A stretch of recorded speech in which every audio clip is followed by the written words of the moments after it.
بسم اللہ الرحمن الرحیم ربنا اغفر لی ولوالدی وللمؤمنین یوم یقوم الحساب۔ صدق اللہ العظیم۔ درود پاک پڑھیے۔ الصلاۃ والسلام علیک یا رسول اللہ وعلی آلک واصحابک یا حبیب اللہ۔ سارے حضرات روشی پڑھیے۔ الصلاۃ والسلام یا سیدی یا نبی اللہ وعلی آلک واصحابک یا نور۔ حمد و صلاۃ کے بعد آپ حضرات سماعت کر رہے تھے کہ عزیز القدر بشارت صاحب کی والدہ کا یہ ختم چلم ہے۔ میں ان کے جنازے پر ہی آنا چاہتا تھا، اس کے بعد بھی مجھے آنا چاہیے تھا، چونکہ ان سے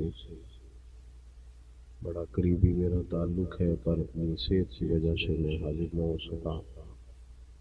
بہت دیر ہو گئی، یہ بھی تعزیت کے لیے ہی آنا تھا تو یہ کچھ اہتمام ساتھ ہو گیا۔ اللہ تعالیٰ مرحومہ کی بخشش فرمائے، ہم سب کے والدین پر اور ہم سب پر اللہ تعالیٰ رحمت کی نظر فرمائے۔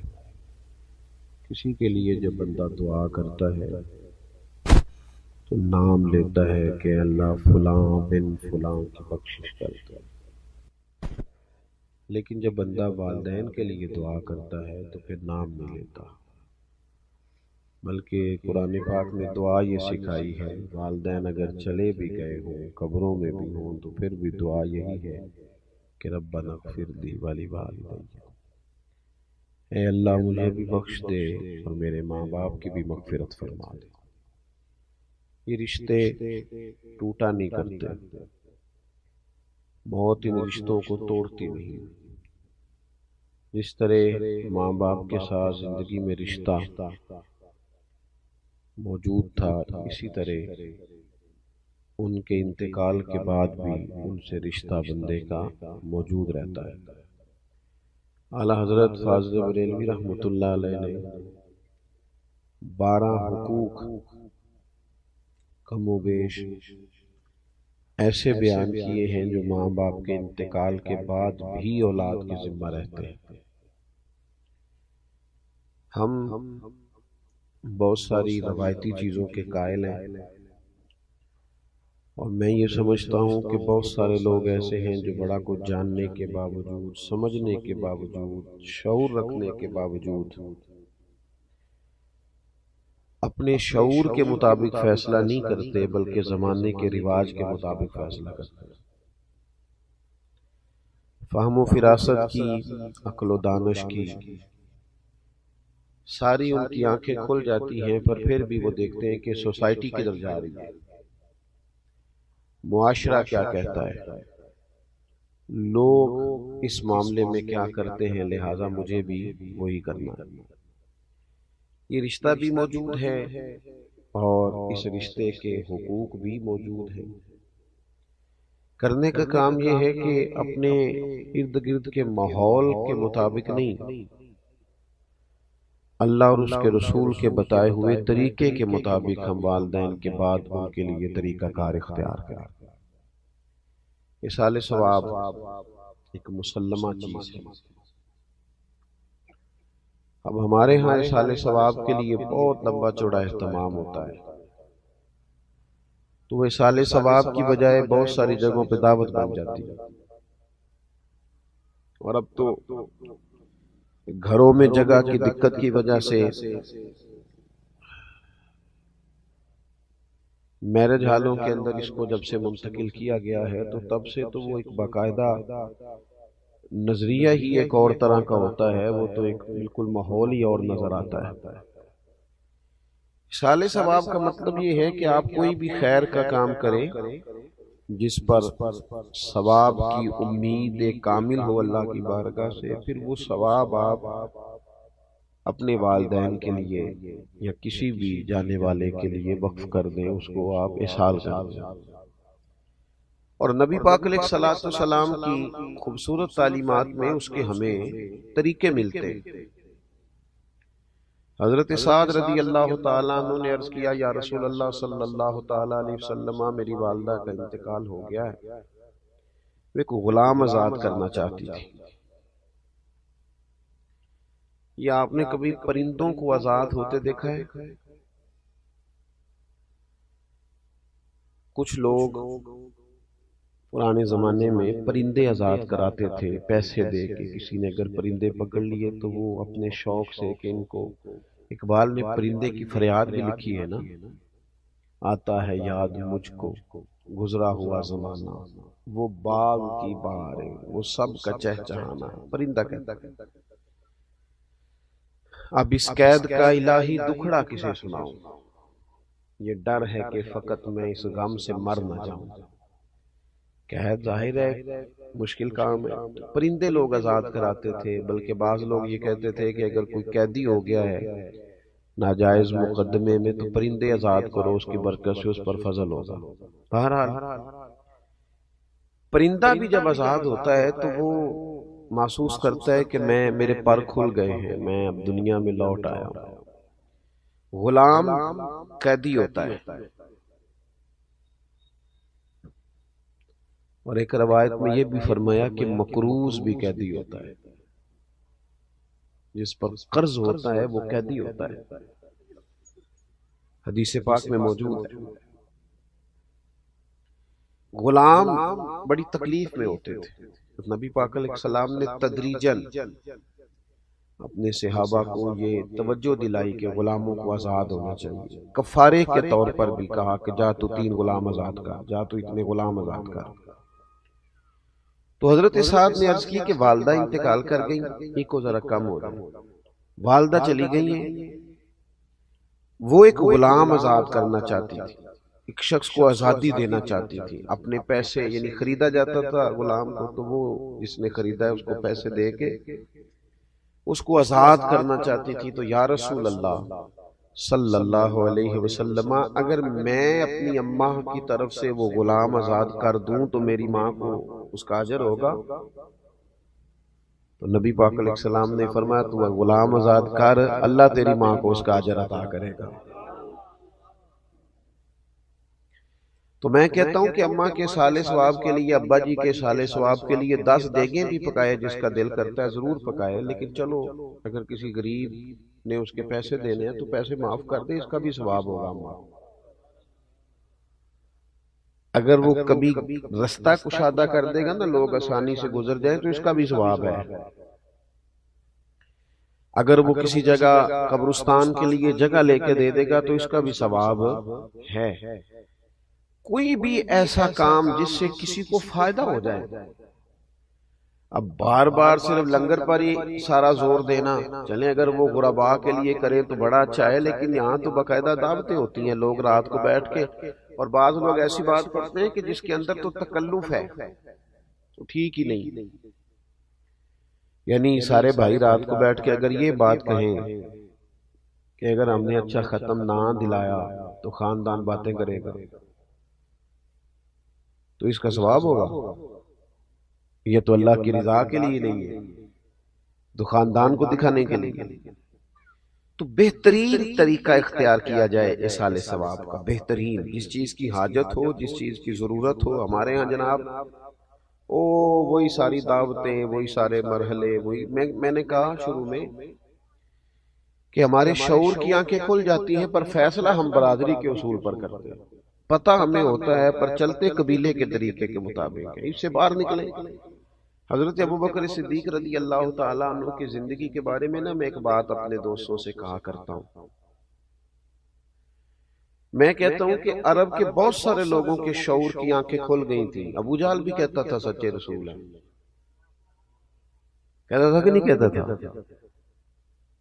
ابو لہب بھی کہتا تھا سچے ہیں۔ شعور کی آنکھیں کھل گئی تھیں، ضمیر کی نہیں کھولتے تھے۔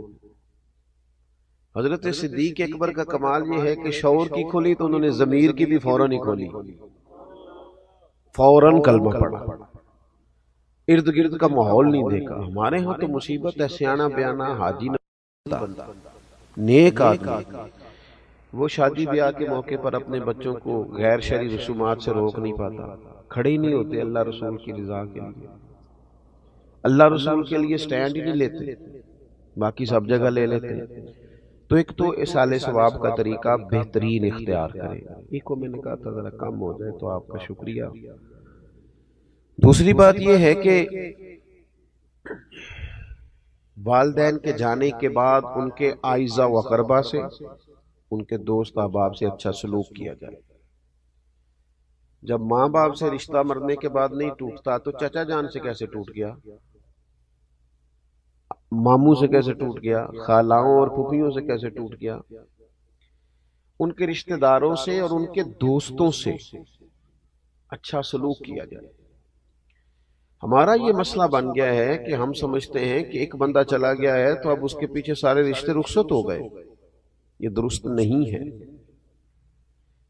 کوشش کریں کہ ان رشتوں کو لے کے چلیں۔ حضرت ابو بردہ رضی اللہ تعالیٰ عنہ سے حضرت عبداللہ ابن عمر ملنے آئے۔ جناب عبداللہ ابن عمر بڑے مصروف آدمی تھے، صحابہ کرام علیہم رضوان میں سے حج کے سب سے زیادہ مسائل حضرت عبداللہ ابن عمر جانتے تھے، تو ایک بڑی تعداد ان کو ویسے بھی فتویٰ دیتے تھے صحابہ میں سے، اور ان کے گرد ایک بڑی تعداد لوگوں کی رہتی تھی۔ تو حضرت ابو بردہ سے جب وہ ملنے گئے تو وہ بڑے حیران ہوئے کہ آپ ایک مصروف آدمی ہیں، میرے پاس کیسے آ گئے؟ تو فرمانے لگے اس لیے آیا ہوں کہ آپ کے والد میرے والد جناب عمر کے دوست تھے۔ کوئی نہیں سمجھ آئی آپ کو میں نے کیا کہا؟ اپنے یار نو ملن نہیں آیا، اپنی یاری نہیں بھگتان آیا، ابا جی دی یاری نبیڑن آیا، والد صاحب کی اس دوستی کو نبھانے آیا۔ آپ کے والد میرے والد کے دوست تھے، اور فرمانے لگے میں نے نبی پاک علیہ السلام سے سنا ہے کہ جو والدین کے انتقال کے بعد قبر میں بھی ان سے اچھا سلوک کرنا چاہے وہ ان کے دوستوں سے اچھا سلوک کرے، ان کے رشتوں کو لے کے چلے، اس تعلق کو نبھائیں۔ ہمارے ہاں لوگوں کا یہ رویہ ہو جاتا ہے کہ میری اماں جی گئی تو میرے ننیال والے گئے، ابا جی گئے تو میرے ددیال والے گئے، ان رشتوں کو نبھایا جائے۔ تیسری بات، بس اسی پر میں نے گفتگو کو ختم کر دینا ہے، وہ ہے دعائے بخشش، دعائے مغفرت۔ صوفیہ کرام فرماتے ہیں کہ جو اللہ تعالیٰ نے ہمیں کہا ہے نا کہ تم مجھ سے دعا کرو تو میں تمہاری دعا پر کسی بندے کی بخشش کر دوں گا، تم دعا مانگو، تو فرماتے ہیں یہ بہت بڑی عزت دی ہے اللہ نے ہمیں۔ کسی جگہ بھی ہر آدمی کی سفارش نہیں سنی جاتی، لیکن مالک کہتا ہے تم مجھ سے کہو میں معاف کر دوں گا۔ 40 بندے جنازہ پڑھ دیں، 3 صفحے جنازہ پڑھ دیں، 3 بندے جنازہ پڑھ دیں، ہے نا حدیث پاک میں سارا کچھ، تم آؤ آ کے کھڑے ہو جاؤ، اس کی بخشش کی دعا کرو میں معاف کر دوں گا، تو کہتے ہیں یہ تو اللہ نے ہمیں عزت دی، ورنہ ہم اور رب کی بارگاہ تو چھوٹی سی جگہ بندہ سفارش کرے تو قبول نہیں ہوتی، اور مالک کہتا ہے تم کہو نا میں معاف کر دوں گا۔ اور ہم کیا کرتے ہیں؟ آپ کبھی ڈاکٹروں کے پاس ان بچوں کو دیکھیں جو دوائیوں کے سیل مین بن کے آتے ہیں، میڈیکل ریپس، کبھی دیکھیے گا، مجھے موقع ملا دیکھنے کا۔ وہ جب آتے ہیں نا تو وہ بالکل لباس عمدہ ان کے حساب سے، اور وہ جچی تلی بات کریں گے، اور 1 منٹ 1 سیکنڈ کے لیے بھی کوئی اضافی جملہ نہیں بولیں گے، انہوں نے قائل کرنا ہے۔ کسی بھی آفیسر کے پاس آپ جب جاتے ہیں اپنا کیس لے کر، کسی بھی جگہ آپ نے فارورڈ کرنا ہے تو بڑی جچی تلی باتیں، خاص چیزیں، اہم معاملات، لیکن دعا کے لیے جب اللہ کی بارگاہ میں حاضر ہوتے ہیں، دعا کرو جی، دعا کرو جی، فوت کی ہو گئی تو اگر پوچھا جائے کہ بھلا آپ نے کیا دعا کی ہے، ہاتھ کھڑے کر دیے، پتہ ہے بارگاہ کون سی ہے وہ دیکھیں نا۔ اور پھر جب بندہ دنیا میں کسی بندے کو بھی اپنے حق میں قائل کرتا ہے تو اس کا کوئی طریقہ ہوتا ہے قائل کرنے کا، وہ بڑے درد سے کہتا ہے کہ آپ کی مہربانی دی، بڑے ضرورت مند ہیں، آپ سے بڑا پیار ہے، آپ بڑے اچھے ہیں، آپ اگر مہربانی آپ نے اپنے حق میں قائل کرنا ہے نا، تو اللہ کی رحمت کو جب بندے نے منانا ہو اور پھر وہ بے توجہی سے دعا کرے، رٹے رٹائے جملے، رٹی رٹائی باتیں، وہ یار کسی کو بھی کسی نے منانا ہو تو کوئی طریقہ ہے، اور پھر مالک کریم کی بارگاہ کو راضی کرنا ہو۔ میں نے دیکھا وہ بس ٹھیک ہے، میری طرح کے پیروں مولویوں کے ذمے لگایا، اچھے لوگوں کی بات نہیں کرتا، تو ان کے پاس ایک رٹی رٹائی دعا ہوتی ہے سب کے لیے اکٹھی، اس میں نام ایڈ کیا نئے بندے کا، چلو جی چھٹی۔ وہ خدا کے بندے دعا مانگ، تھوڑی مانگ لے، 4 سیکنڈ کی مانگ پر درد سے مانگ، تو منا مالک کو، وہ بڑا کریم ہے، بڑی جلدی مان جاتا ہے۔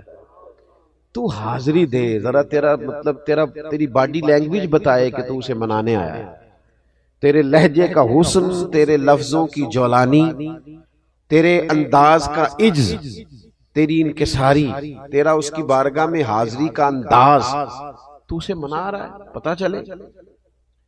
لیکن وہ جناب کیا بتائیں، میں دیکھتا ہوں لوگوں کو دعا کرتے، پھوڑی پہ بیٹھے ہیں، دعا مانگی جا رہی، اخبار بھی پڑھ رہے ہیں، سیاسی تبصرے بھی کر رہے ہیں، دعا بھی مانگ رہے ہیں، اور پھر اس کے بعد کہانیاں بھی رات کو سنائی جاتی ہیں، بڑے تعلقات نے جی، اللہ کا فضل ہے جی، 15 دن ہو گئے ہیں بیٹھے، لوگ آئی جا رہے ہیں۔ بھئی وہی آنا جانا تو کوئی کمال نہیں ہے، آپ تو کسی کی دعا کے لیے بیٹھے ہیں، یہ بتائیں کہ آپ نے کس درد سے مانگا۔ آپ کو پتہ ہے حضور نے فرمایا قبر میں جو بندہ ہے وہ اس طرح ہے جس طرح کوئی دریا میں ڈوبنے والا۔ اس بات کی شدت کو ملاحظہ کریں، وہ اس طرح ہے جس طرح دریا میں کوئی ڈوب رہا ہوتا ہے۔ حضور فرماتے ہیں وہ انتظار کرتا ہے کہ کوئی میرے لیے دعا کر دے، بھائی کر دے، بیٹا کر دے، ماں کر دے، رشتہ دار کر دے، کوئی کر دے، وہ منتظر ہے کہ کوئی میرے لیے دعا کرے۔ تو وہ تو دریا میں ڈوب رہا ہے، آزمائش میں ہے، اور یہاں جناب موقع ملنے کے باوجود دعا نہیں ہو رہی۔ خوب دعا کی جائے، درد سے دعا کی جائے، جانے والے کے لیے اللہ کی بارگاہ میں عرض کیا جائے، کوشش کی جائے۔ اللہ بڑا مہربان ہے، جب بندے دعا کرتے ہیں تو وہ رحمت فرماتا ہے، اور دعا کی جائے تو وہ ایک بزرگ تھے تو وہ کہا کرتے تھے مجھے دعا مانگنے کا طریقہ میری بیوی نے سکھایا۔ کس نے؟ پریشان ہو گئے آپ سارے، مشکل بات کر دی میں نے۔ اللہ تعالیٰ آپ کو جزائے خیر دے، خیر جہاں سے بھی ملے سیکھنی چاہیے، اللہ آپ کو سلامت رکھے۔ تو بیوی کے بارے میں تو ویسے ہی کہتے رہتے ہیں بہت سارے لوگ کہ تینوں سکھاندی ہے، تو بھئی یہ تو مطلب ویسے ہی ایک بات بڑی پڑھی لکھی ہے اور بڑی ضرب المثل ہے، تو آپ پریشان کیوں ہو گئے؟ وہ اللہ والے تھے تو انہوں نے اس کا اقرار کیا کھل کے، کہنے لگے مجھے دعا مانگنے کا طریقہ میری بیوی نے سکھایا۔ جناب کیسے؟ رب کا بندہ نہ اس کی لو لگی ہوتی ہے، کوئی بھی بات کر رہا ہو تو اس کی کیفیت کہیں اور ہوتی ہے۔ فرمانے لگے کوئی ضرورت تھی گھر میں تو میری اہلیہ نے، میری زوجہ نے مجھے کہا کہ کچھ پیسے چاہیے، گھر کا فلاں کام کرانا ہے۔ میں نے اسے کہا کہ ابھی میرے پاس نہیں ہے، کچھ دنوں میں پیسے آنے ہیں، آ جاتے ہیں تو تمہیں دے دیتا ہوں۔ 2-4 دنوں کے بعد خاتون خانہ نے پھر کہا کہ وہ آپ سے گزارش کی تھی کچھ پیسے چاہیے تھے، گھر کا فلاں فلاں کام، تو میں نے کہا بھی نہیں ہے میرے پاس۔ اب کہ اس نے وقفہ کم کر دیا اور اگلے ہی دن پھر پوچھ لیا کہ جناب وہ گزارش کی تھی پیسے، خواتین بار بار یاد بھی کراتی ہیں۔ کہتے مجھے غصہ آیا تو میں نے جھڑک ڈالا، میں نے کہا تو کیا مجھے ہر وقت پریشان کر دی، کہا ہے نا جب ہوں گے تو دے دوں گا، ڈانٹا میں نے۔ کہتے میں نے ڈانٹا تو وہ سلیقہ مند خاتون میری ڈانٹ سہتی رہی، پھر چپ کر گئی، اور اس نے ایک بات کہی تو مجھے رب سے مانگنے کا طریقہ آ گیا۔ وہ کہنے لگی تھوڑی دیر چپ رہنے کے بعد آپ ہی میرے شوہر ہیں، آپ سے نہ کہوں تو پھر میں کس سے جا کے کہوں۔ کہتے ہیں اس نے بات کہی، وہ چپ کر گئی تو میں رو پڑا۔ مجھے کہنے لگی کیا ہوا؟ میں نے کہا مجھے بھی سمجھ آ گئی ہے، جب میں کہوں گا نا تو ہی میرا رب ہے، تو میں نہ تجھ سے نہ کہوں تو مجھے بتا میں کس سے کہوں، میں کمزور پڑ گیا ہوں، کچھ چیزیں مجھ سے نہیں ڈیل ہو رہی، کچھ معاملات میں مالک میں چاہتے ہوئے بھی کامیاب نہیں ہو پا رہا، نیک نیتی بھی ہے، ارادوں کا وضو بھی ہے، اللہ میں تجھ سے نہ کہوں تو پھر میں کس سے کہوں؟ اجیب دعوت الداعی اذا دعان، وہ تو فرماتا ہے تو جب بھی دعا کرے گا میں تیری دعا قبول کر لوں گا۔ تو دعا کا رشتہ تھوڑا مضبوط کرے، اپنے جانے والوں کے لیے بالخصوص دعا کرے۔ وہ بھی ہم کسی سے کراتے ہیں، قرآن شریف بھی کسی سے پڑھوا لیتے ہیں، فلانا کام بھی کسی سے کرا۔ ہم نے کیا کیا اپنے ماں باپ کے لیے؟ ہم نے کیا کیا؟ وہ اتنے سپارے فلانا دے دے، اتنے دے لیں، ٹھیک ہے، درست ہے، ناجائز نہیں، پر یہ کہ میں نے کیا کیا اپنے ماں باپ کے لیے؟ تو سارا کوئی دوسروں نے پڑھ کے دیا۔ وہ جو ساری زندگی انہوں نے میرے نام کر دی، جوانی میں بھی کپڑے سادے پہنے، اور جنہوں نے تھوڑا کھانا کھایا اور اولاد کو پالا، تو ہم نے کیا دیا ان کو؟ تو اگر دعا بھی مضبوط نہیں ہو سکتی تو پھر پیچھے بچا کیا؟ تو یہ تین باتیں میں نے آپ کی خدمت میں عرض کی ہیں، امید ہے کہ آپ اس پر توجہ فرمائیں گے۔ ایک تو یہ کہ سال ثواب کا اچھا اور عمدہ طریقہ اختیار کریں، اچھا اور عمدہ۔ چند دن پہلے میرے پاس ایک صاحب آئے تھے، انہوں نے کہا 5 بھائی ہیں، میں جانتا تھا تو وہ باہر سے آئے تھے اپنے والد کے انتقال پر، تو جب میں نے ان کا انداز دیکھا تو میں نے ان سے کہا کہ کہنے لگے میں کچھ کرنا چاہتا ہوں سال ثواب۔ تو میں نے کہا آپ کے تو 2 بھائی بڑے کمزور ہیں، بہت غریب ہیں، زیادہ ہی سگے بھائی۔ کہنے لگے ایسے ہی ہے۔ میں نے کہا آپ نا ان کے ساتھ ہی نیکی کر دیں، اللہ بھی خوش ہو جائے گا، ماں باپ بھی خوش ہو جائیں گے۔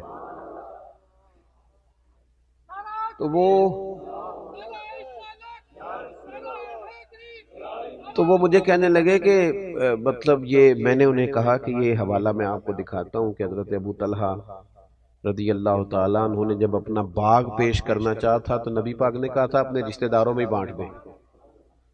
تو گھر میں بھی نیکی کریں گے تو اس سے بھی اجر ہوگا، تو اچھا اصال ثواب کریں۔ اور دوسرا، والدین کے جو رشتے ہیں، جو ان کی دوستیاں ہیں، ان کو نبھانے کی کوشش کریں۔ تیسرا، دعا ذرا ذوق والی، ذرا درد والی، ذرا مزے والی۔ میں تو کہتا ہوں ہر کام میں لطف لے کے نا، ہمارے ہاں محفلیں ہوتی ہیں، جلسے ہوتے ہیں، کچھ بھی، جب تک آپ اس میں پورے ذوق میں نہیں نا، پورے لطف میں نہیں، وہ بھی نا، دین کی چیزیں بھی بعض اوقات دنیا محسوس ہوتی، وہ جب تک آپ پر طاری ہوگی تو آپ کو مزہ دے گی، روحانی طور پر مضبوطی آئے گی۔ اللہ کی بارگاہ میں دعا ہے اللہ مرحومہ کی بخشش فرمائے، ہمارے حال پہ رحم فرمائے۔ قاری فیاض صاحب ختم۔ الحمدللہ رب العالمین والصلاة والسلام علی سید الانبیاء والمرسلین۔ ربنا آتنا فی الدنیا حسنۃ وفی الآخرۃ حسنۃ وقنا عذاب النار۔ مالک کریم، جو کلمات خیر سال ثواب کی نیت سے پڑھے گئے ہیں اپنی بارگاہ رحمت میں قبول فرما۔ اس تمام کا اجر و ثواب نبی اکرم نور مجسم شفیع معظم صلی اللہ تعالی علیہ وسلم کی بارگاہ عالی مرتبت میں ہدیتاً تحفتاً نذرانتاً پیش کرتے ہیں، اپنے فضل و کرم سے قبول فرما۔ حضور سید عالم علیہ السلام کا وسیلہ پاک تمام انبیاء کرام علیہم السلام، صحابہ کرام علیہم رضوان، اہل بیت اطہار علیہم رضوان، تابعین، تبع تابعین، علماء، محدثین، مفسرین، ائمہ مجتہدین، سلاسل طریقت کے تمام بزرگان دین کی بارگاہوں میں پیش ہے، اللہ قبول فرما۔ ہم جتنے یہاں حاضر ہوئے ہیں، ہمارے خیش و اقارب، چھوٹے بڑے بوڑھے، جو لوگ دنیا سے چلے گئے، مالک سب کی بخشش و مغفرت فرما۔ ہمارے بھائی بشارت صاحب کی والدہ مرحومہ تیری بندی تیری بارگاہ میں پہنچ گئی، اللہ ان کے ساتھ رحمت والا سلوک فرما، فضل والا سلوک فرما، درگزر والا فیصلہ فرما۔ اس تمام کا ثواب ان کی روح کو پیش کرتے ہیں، مالک اپنے فضل سے قبول فرما، ان کی آخرت کی منازل کو آسان فرما۔ انسان ہونے کے ناطے جہاں جہاں بھول گئیں، اپنے فضل سے انہیں معاف فرما دے۔ دامیں درمیں قدمیں سخنیں چھوٹی بڑی، جتنی نیکی انہوں نے زندگی میں کی ہے وہ ساری نیکیاں قبول فرما لے، ان کی چھوٹی نیکیاں بڑی کر کے ان کے لیے ذخیرہ آخرت بنا دے۔ اے اللہ ان کی اولاد کو، ان کے پسماندگان کو صبر جمیل بھی عطا فرما، اور زیادہ سے زیادہ اصال ثواب اور دعائے مغفرت کی توفیق بھی عطا فرما۔ مرحوما جب قبر سے نکلیں تو نامہ اعمال سیدھے ہاتھ میں عطا فرمانا، اپنے نیک اور پاکیزہ بندوں کی جماعت میں انہیں شامل فرمانا، نبی کریم علیہ السلام کی شفاعت انہیں عطا کرنا، حضور علیہ السلام کے جھنڈے کے نیچے جگہ نصیب فرمانا۔ جتنے بھی کلمات خیر اب مزید اصال ثواب بتایا گیا ہے، مالک وہ بھی درجہ بدرجہ پیش کرتے ہیں، قبول فرما لے، مرحوما کو اس کا بہترین اجر عطا فرما دے۔ اے اللہ صبح قیامت ان کو اپنے عرش کا سایہ نصیب فرما، حضور علیہ السلام کی شفاعت عطا فرما، دوزخ کی گرمیوں سے محفوظ فرما، جنت کی اعلیٰ نعمتوں کا وارث بنا۔ ہم نے جتنی دعائیں ان کے لیے مانگی ہیں وہ ساری ان کے حق میں قبول فرما، جو ہم نہیں مانگ سکے اور ان کے لیے بہتر ہے تو اپنے فضل سے انہیں عطا فرما۔ امت کی خیر فرما، عالم اسلام کی خیر فرما، پاکستان کی خیر فرما، کائنات کے مالک امت کو غیرت ایمانی اور جذبہ جہاد عطا فرما، شوق شہادت نصیب فرما، ہمارے شعور کو دین کی خوبصورتی نصیب فرما۔ اے اللہ وہ زندگی نصیب فرما جس سے تو راضی ہوتا ہے اور تیرے محبوب علیہ الصلوۃ والسلام راضی ہوتے ہیں، دنیا اور آخرت میں ہماری پردہ پوشی فرما، میرے ان عزیزوں کو، بھائیوں کو، صاحب خانہ کو برکات عطا فرما، دنیا اور آخرت میں سعادت مندیاں نصیب فرما، رحمتوں کے گہرے اور گھنے سائے نصیب فرما۔ اللہم انا نسألک العفو والعافیۃ فی الدین والدنیا والآخرہ۔ اللہ تعالیٰ ان کی پھپھو جان بیمار ہیں، انہیں شفا عطا فرما دے، صحت اور عافیت نصیب فرما دے، تمام بیماروں کو شفا دے، تمام کی مشکلات آسان فرما دے۔ رب اغفر وارحم وانت خیر الراحمین، وصلی اللہ تعالی علی حبیبہ سیدنا و مولانا محمد۔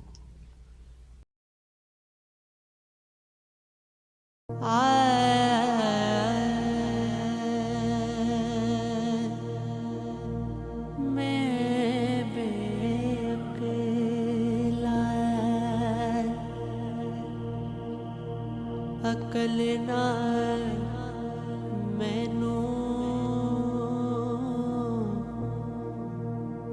ساریاں لجا شرما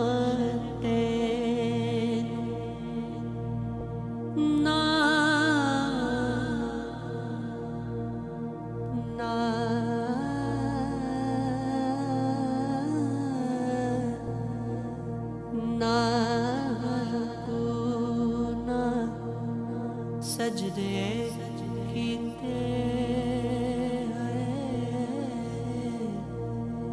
پھر بھی رب میں